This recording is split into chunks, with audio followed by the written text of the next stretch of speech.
पाकिस्तान बांग्लादेश से 2030 तक शायद लोन लेगा और यह बांग्लादेश इस हालत में आएगा कि वो पाकिस्तान को लोन दे सके। तो पाकिस्तान में सीक एड फ्रॉम बांग्लादेश इन 2030 ये होने जा रहा है। कहते हैं अगर पाकिस्तान जिस ढंग से काम कर रहा है और चल रहा है, आगे बढ़ता रहा, तो ये पॉसिबिलिटी कि 2030 में हमें बांग्लादेश के सामने हाथ फैलाने पड़ेंगे और उनसे कहेंगे हमारी मदद करो।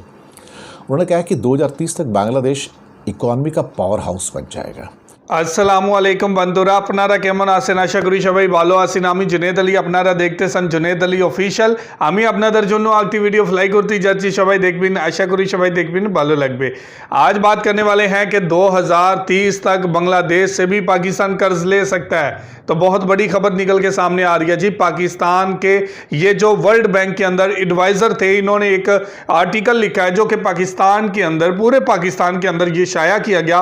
उसके बाद यूके के अंदर भी शाया किया। अब बांग्लादेश के अंदर भी ये आर्टिकल छपा है कि आबिद हुसैन साहब का आर्टिकल है। ये लिख रहे हैं कि 2030 तक हो सकता है कि पाकिस्तान को बांग्लादेश से भी लोन लेना पड़े। और जिस तरीके से बांग्लादेश अपनी मैशत को मजबूत बना रहा है, जिस तरीके से ऊपर की तरफ ग्रो कर रहा है, तो ये हालात होने वाले हैं। और पाकिस्तान की मैशत जहां पे डाउन जा रही है, तो आने वाले टाइम पे बांग्लादेश से भी हमें लोन लेना पड़ सकता है और लेंगे। 2030 में बांग्लादेश इतना ज़्यादा मजबूत हो जाएगा। तो ये लिख रहे हैं, ये वर्ल्ड बैंक के एडवाइज़र हैं। पाकिस्तान के अंदर जो टैक्स इकट्ठा करते हैं उनके चीफ रह चुके हैं। तो बहुत हैरान कुन उन्होंने आर्टिकल लिखा है। तो इंडियन मीडिया इसके हवाले से क्या रिपोर्टिंग कर रहा है, इंडियन मीडिया इस आर्टिकल के बारे में क्या कह रहा है, आज इसी हवाले से वीडियो है। वीडियो की तरफ जाने से पहले आप दोस्तों से गुजारिश है, अगर आप चैनल पर नए हैं तो चैनल को सब्सक्राइब करें, साथ बने बेल आइकॉन को भी दबाएं ताकि आपको वीडियो का नोटिफिकेशन सबसे पहले मिलता रहे। चलें वीडियो स्टार्ट करते हैं जी। हैवी गो। दोस्तों, मैं दिनेश की और आप सबका स्वागत है न्यूज़ टाइम के अंदर। आजकल बड़े कमाल की चीज़ें हो रही हैं बांग्लादेश के संदर्भ में, ख़ासतौर से पाकिस्तान से न्यूज़ आती हैं। और एक आबिद हसन साहब का आर्टिकल पब्लिश हुआ जो कि वर्ल्ड बैंक में पुराने पाकिस्तान के देखा जाए तो ऑफिशियल्स थे वहाँ पर, और उन्होंने लिखा है। और ये इनका लेख आर्टिकल बड़ा पॉपुलर हो गया और उसकी पूरी की पूरी न्यूज़ आज के फाइनेंशियल एक्सप्रेस ढाका के अंदर भी आई हुई है। वो बहुत तारीफ़ की गई है कि जिस ढंग से बांग्लादेश ने ग्रोथ की है, वो पाकिस्तान जो है वो उसको देख रहा है, वो टर्मोइल में है। और हेडलाइंस क्या हैं? हेडलाइंस ये है कि पाकिस्तान में सीक एड फ्रॉम बांग्लादेश इन 2030 कि ये वर्ल्ड बैंक के एडवाइज़र थे पाकिस्तान की ओर से, आबिद हसन साहब। ये कहते हैं कि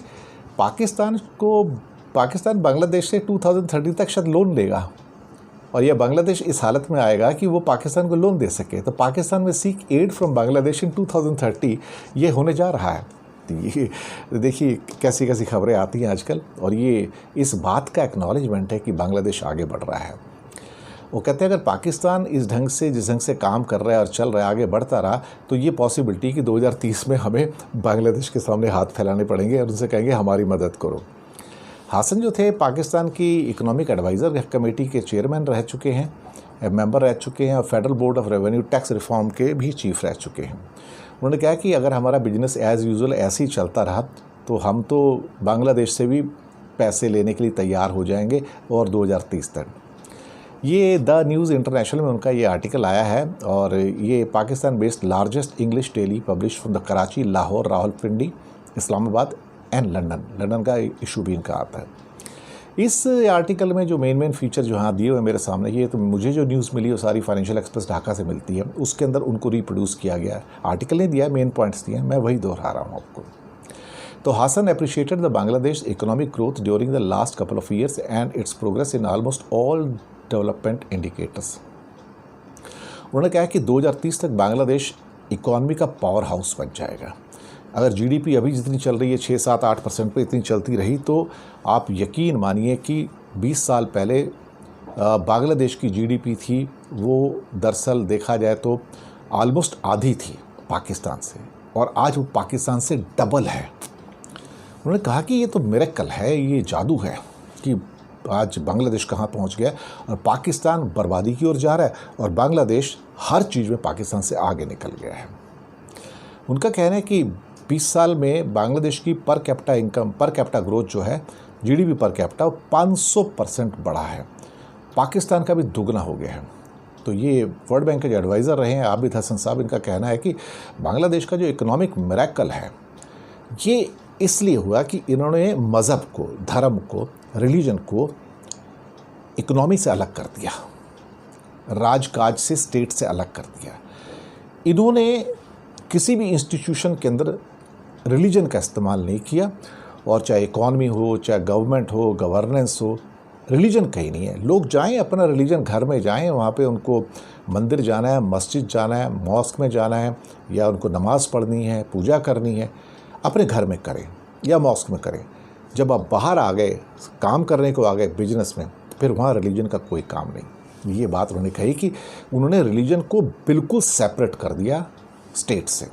अच्छा पॉइंट है। उन्होंने कहा कि पाकिस्तान के अंदर तो क्या हर गवर्नमेंट जो आती है वो भीख का कटोरा लेके दुनिया के सामने जाती है कि हमें पैसे दे दो। अभी कहते हैं हम तो कर्जे के अंदर डूब गए हैं, डूब नहीं रहे हैं, डूब चुके हैं। हमारी ग्रोथ हमारे पास है नहीं, कोई गवर्नमेंट कुछ नहीं कर पा रही है। जो आज की गवर्नमेंट है वो भी वैसी जैसे पहले थी। तो पाकिस्तान की जो हमारी आज कंडीशन है उसका ज़िम्मेदार हम खुद हैं। ये उनका ये कहना है कि IMF और वर्ल्ड बैंक भी क्या कर लेंगे, कब तक वो भी हमारी मदद करेंगे। उन्होंने कहा कि थोड़ा बहुत हमारी मदद करते हैं वो लोग, लेकिन वो भी कब तक मदद करेंगे जब हम अपनी खुद की मदद नहीं कर सकते, तो वो भी क्यों करेंगे। आबिद हसन साहब ने कहा कि करप्शन और इकोनॉमिक इम्पैक्ट और साथ में टेररिज्म, आतंकवाद, उन्होंने कंट्री को गर्त में पहुंचा दिया है, बिल्कुल मेस कर दिया है वहाँ पर। और इतनी पुअर परफॉर्मेंस है, इतने इररिस्पॉन्सिबल लोग हैं, पॉलिटिशियंस ऐसे हैं कि पूरे जैसे लूट के खा जाएं।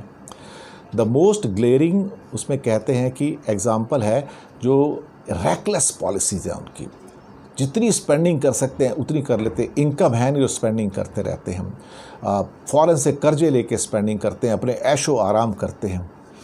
आगे लिखते हैं कि सोशियो इकोनॉमिक डेवलपमेंट की जो स्टोरी देखनी हो तो बांग्लादेश की देखो। और ये कहते हैं कि हमारा जो देखा जाए तो सेविंग्स कुछ है ही नहीं, और बांग्लादेश का सेविंग 30% है और पाकिस्तान 15% है, वो भी आधे पे। वो कहता है पाकिस्तान जो है वो इररिस्पॉन्सिबल हो गया है खर्चे करने के अंदर, पैसे के मामले में इररिस्पॉन्सिबल है। इम्पल्सिव पॉलिसीज़ हैं, यानी कि जो मन में आता है वो करते हैं। तो ये लोगों का पैसा जिस ढंग से बर्बाद कर रहे हैं आप यकीन नहीं मानेंगे। उनका कहना है कि सन 2000 में 20 साल पहले, 21 साल पहले पाकिस्तान के एक्सपोर्ट बांग्लादेश से 2 गुने थे, डबल थे। आज ये कंडीशन है कि बांग्लादेश के एक्सपोर्ट उसके बाद 700% बढ़ गए। आज वो पाकिस्तान के एक्सपोर्ट से 3.5 टाइम्स हैं, यानी कि 350% ज़्यादा है। उनका ये भी कहना है कि बांग्लादेश के जो एक्सपोर्ट्स इतने ज़्यादा हो गए हैं और उनके अपने इंपोर्ट्स भी अच्छे हैं। एक्सचेंज रेट भी 85% पे है पर डॉलर के, और हम लोग तो 160 पे, आधे पे हैं। तो हमसे हमारी करेंसी जो पाकिस्तान की है वो बांग्लादेश की करेंसी से आधी है, यानी कि 1% में 2 पाकिस्तानी रुपए आते हैं। उन्होंने at least he is honest to accept everything.